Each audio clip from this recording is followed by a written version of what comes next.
अगला अध्याय। देवताओं सहित ब्रह्मा का विष्णु लोक में जाकर अपना दुख निवेदन करना। श्री विष्णु का उन्हें शिव से क्षमा मांगने की अनुमति दे उनको साथ ले कैलाश पर जाना तथा भगवान शिव से मिलना। नारद जी कहते हैं, विधाता महाप्राज्ञ, आप शिव तत्व का साक्षात्कार कराने वाले हैं। आपने यह बड़ी अद्भुत एवं रमणीय शिव लीला सुनाई है। तात वीरभद्र जब दक्ष के यज्ञ का विनाश करके कैलाश पर्वत पर चले गए तब क्या हुआ, हमें यह बताइए। ब्रह्मा जी बोले, नारद, रुद्रदेव के सैनिकों ने जिनके अंग भंग कर दिए थे वे समस्त पराजित देवता और मुनि उस समय मेरे लोक में आए। वहां मुझ स्वयंभू को नमस्कार करके सबने बारंबार मेरा स्तवन किया। फिर अपने विशेष क्लेश को पूर्ण रूप से सुनाया।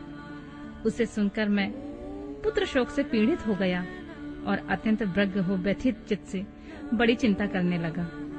फिर मैंने भक्ति भाव से भगवान विष्णु का स्मरण किया। इससे मुझे समयोचित ज्ञान प्राप्त हुआ। तदनंतर देवताओं और मुनियों के साथ मैं विष्णु लोक में गया और वहां भगवान विष्णु को नमस्कार एवं नाना प्रकार के स्तोत्रों द्वारा उनकी स्तुति कर उनसे अपना दुख निवेदन किया। मैंने कहा, देव, जिस तरह भी यज्ञ पूर्ण हो, यजमान जीवित हो और समस्त देवता तथा मुनि सुखी हो जाएं, वैसा उपाय कीजिए। देवाधिदेव रामानाथ, देव सुखदायक विष्णु, हम देवता और मुनि निश्चय ही आपकी शरण में आए हैं। मुझे ब्रह्मा जी की यह बात सुनकर भगवान लक्ष्मीपति विष्णु, जिनका मन सदा शिव में लगा रहता है और जिनके हृदय में कभी दीनता नहीं आती, शिव का स्मरण करके इस प्रकार बोले। श्री विष्णु ने कहा, देवताओं, परम समर्थ तेजस्वी पुरुष से कोई अपराध बन जाए तो भी उसके बदले में अपराध करने वाले मनुष्यों के लिए वह अपराध मंगलकारी नहीं हो सकता है।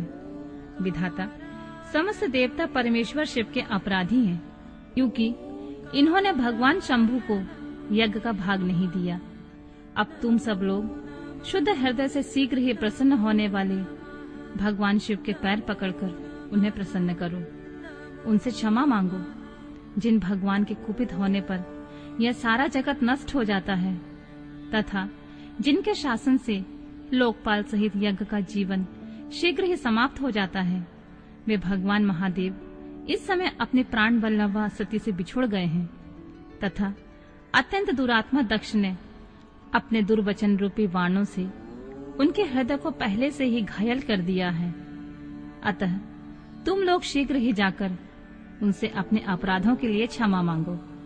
विधे, उन्हें शांत करने का केवल यही सबसे बड़ा उपाय है। मैं समझता हूँ ऐसा करने से भगवान शंकर को संतोष होगा। यह मैंने सच्ची बात कही है ब्राह्मण। मैं भी तुम सब लोगों के साथ शिव के निवास स्थान पर चलूंगा और उनसे क्षमा मांगूंगा। देवता आदि सहित मुझ ब्रह्मा को इस प्रकार आदेश देकर श्री हरि ने देवगणों के साथ कैलाश पर्वत पर जाने का विचार किया। तदनंतर देवता, मुनि और प्रजापति आदि जिनके स्वरूप ही हैं, वे श्री हरि उन सबको साथ लेकर अपने बैकुंठ धाम से भगवान शिव के शुभ निवास गिरिश्रेष्ठ कैलाश को गए। कैलाश भगवान शिव को सदा ही अत्यंत प्रिय है। मनुष्यों से भिन्न किन्नर, अप्सराएं और योग सिद्ध महात्मा पुरुष उनका भली भांति सेवन करते हैं तथा वह पर्वत बहुत ही ऊंचा है। उसके निकट रुद्रदेव के मित्र कुबेर की अलका नामक महादिव्य एवं रमणीय पुरी है, जिसे सब देवताओं ने देखा है। उस पुरी के पास ही सौगंधित वन भी देवताओं की दृष्टि में आया, जो सब प्रकार के वृक्षों से हरा भरा एवं दिव्य था। उसके भीतर सर्वत्र सुगंध फैलाने वाले सौगंधिक नामक कमल खिले हुए थे। उसके बाहरी भाग में नंदा और अलकनंदा, ये दोनों अत्यंत पावन दिव्य सरिताएं बहती हैं, जो दर्शन मात्र से ही प्राणियों के पाप हर लेती हैं। यक्षराज कुबेर की अलकापुरी और सौगंधिक वन को पीछे छोड़कर आगे बढ़ते हुए देवताओं ने थोड़ी ही दूर पर शंकर जी के बट वृक्ष को देखा। उसने चारों ओर से अपनी अविचल छाया फैला रखी थी वह वृक्ष 100 योजन ऊंचा था और उसकी शाखाएं 75 योजन तक फैली हुई थी। उस पर कोई घोंसला नहीं था और ग्रीष्म का ताप तो उससे सदा दूर रहता था। बड़े पुण्यात्मा पुरुषों को ही उसका दर्शन हो सकता है। वह परम रमणीय और अत्यंत पावन है। वह दिव्य वृक्ष भगवान शंभु का योग स्थल है। योगियों के द्वारा सेव्य और परम उत्तम है। मुमुक्षुओं के आश्रयभूत उस महायोगमय बट वृक्ष के नीचे विष्णु आदि सब देवताओं ने भगवान शंकर को विराजमान देखा। मेरे पुत्र महासिद्ध सनकादि, जो सदा शिव भक्ति में तत्पर रहने वाले और शांत हैं, बड़ी प्रसन्नता के साथ उनकी सेवा में बैठे थे। भगवान शिव का श्री विग्रह परम शांत दिखाई देता था। उनके सखा कुबेर, जो गुहाकों और राक्षसों के स्वामी हैं, अपने सेवक गणों तथा कुटुंबी जनों के साथ सदा विशेष रूप से उनकी सेवा किया करते हैं। वे परमेश्वर शिव उस समय तपस्वी जनी को परम प्रिय लगने वाला सुंदर रूप धारण किए बैठे थे। भस्म आदि से उनके अंगों की बड़ी शोभा हो रही थी। भगवान शिव अपने वत्सल स्वभाव के कारण सारे संसार के सुहृदय हैं। नारद, उस दिन वे एक कुशासन पर बैठे थे और सब संतों के सुनते हुए तुम्हारे प्रश्न करने पर तुम्हें उत्तम ज्ञान का उपदेश दे रहे थे।